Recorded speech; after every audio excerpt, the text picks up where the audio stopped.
Okay. Any more on that? Yes. Oh. I'd love to talk about footpaths because it's what I want about. Now we all have to speak up a bit because it's a bit noisy. The thing is, okay, we've got probably 3 million. And that's do we want to spread it out, or do we want to concentrate on an area? Yeah. Yeah.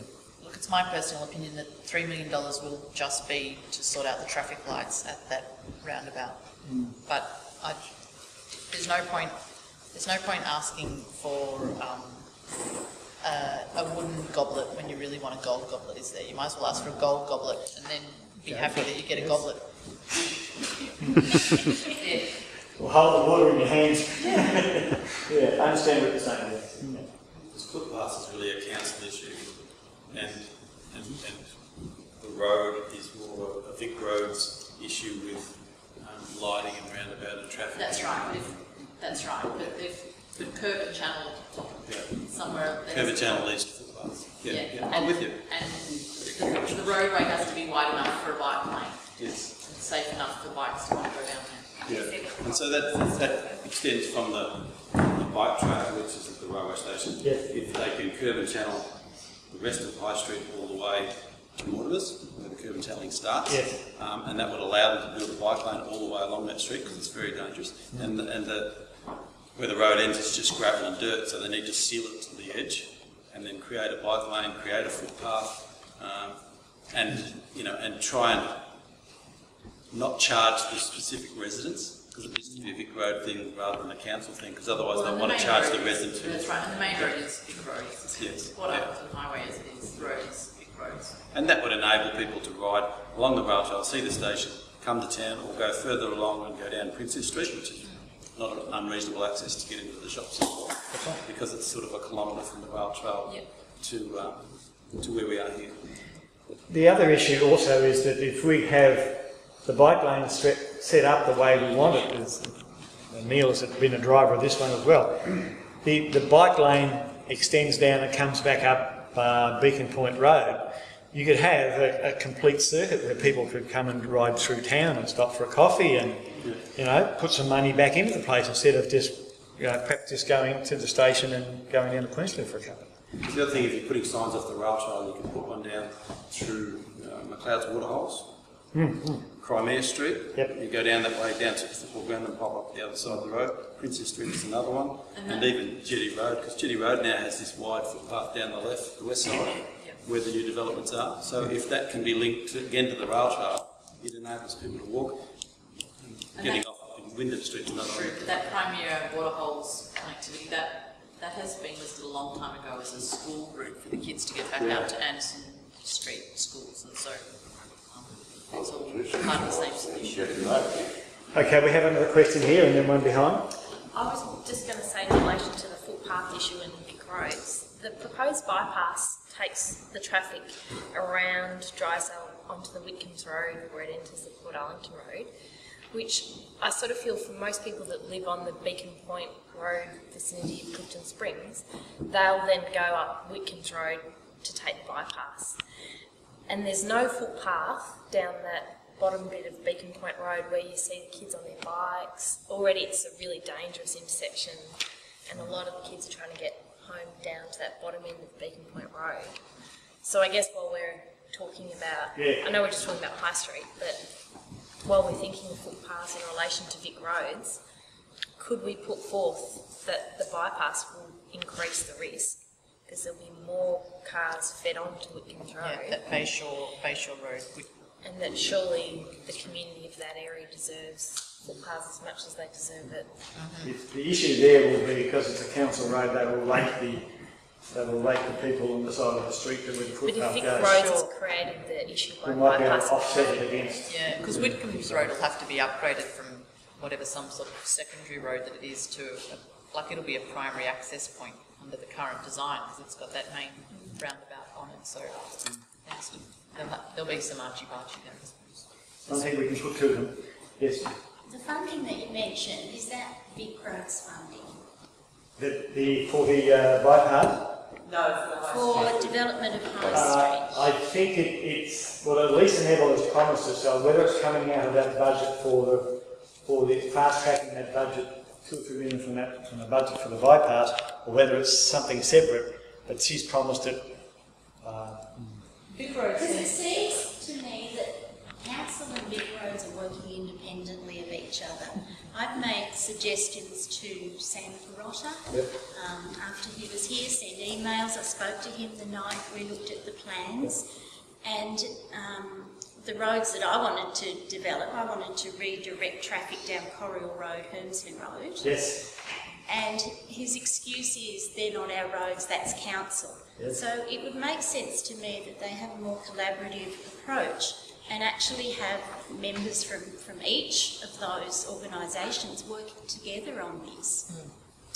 I don't know how we go about doing that, but I think they need to come together, not just keep, passing the buck to each other. Well, that definitely is a council road, that. Sorry? You said the same. Yeah. That definitely is a council road, Corriel Road. Oh, I know it is, but they've got to work together. It's, you can't just pass it off and say, oh, that's not our responsibility. Well, I don't know how we have to change the state laws for that, but the state laws say that there are roads that belong to the state and there are roads that belong to the councils, and that's one of the council ones, and they made that decision about 5 or 6 years ago when Jetty Road came in, before we knew about it, that they were going to shut off. The other, you've got to work together. Same Yep. with, footpaths and redevelopment of the town, you've got to work together. We can put it to them. We'd like to see it open anyway. I guarantee you, most people here would like to see it open. Come to the Hermsley. Is that the same situation with Anderson's Road and Okay, sorry. Sorry, is that the same situation with Anderson's Road and Soho Road, and are they council roads as well? Which one? Anderson's Road and Soho. Anderson's Road's a council road. Yeah, because I guess in my mind it seems the obvious one to pave it all the way down. Go Anderson's, The trucks, so they could get to the tip. straight to the tip. The road's already there. Go there. Well, But I'm not sure how we go about getting their mindset changed. I know they've got 55% of the land already bought for the bypass that was in there 30 years ago, and over the period of time they've been progressively buying the dirt. I think there was people at the session here on last week that said that why don't we use Anderson's Road, because you'd only have to widen it and do it up a bit. The corridor's there. I think the only issue is that there's no access direct to Beck's Road, which they'd have to put in, or else go down to the Port Road and come back up for the tip. Whether the trucks would do that, and they might think, no, I'm not going down that road, I'll go straight to it. So we've lost, unless we stop trucks going to here. But I don't know. That's an issue we're going to have to take up with Vic Roads, if there's enough support for that. And that's what we have to do. Tony? I think that would be harder to put it to bypass. The way they're doing it now is to leave Anderson's Road as it is, make it into 2 cul-de-sacs, and they would then be able to work on the bypass straight the way through without any major disruptions. Whereas if they go to take Anderson's Road out now to do the bypass, then they've got problems there then with people coming in and out and going to school. All we can do is put it to them and say, what is your reason for doing this, or have you thought about using Anderson's? And I don't have the answers to that. The only one I know is Vic Roads is the one that goes straight through from Port Arlington Road. Is the only Vic Roads road, as you might call it. Everything else is council. Yeah, that's my understanding too. And an earlier point about going across at Crimea Street. Yep. I don't know whether you know, I mean, we lived here 35 years, but that safety island has been knocked down 3 times. And that's a children's crossing. Yeah. Luckily no one was in it. And I must admit, you come along there, you come at night, and you can't see it. There's no light actually shining on that it does spot. blend in, yeah. So maybe we could get something looked at that. So, a lot of children do still cross there.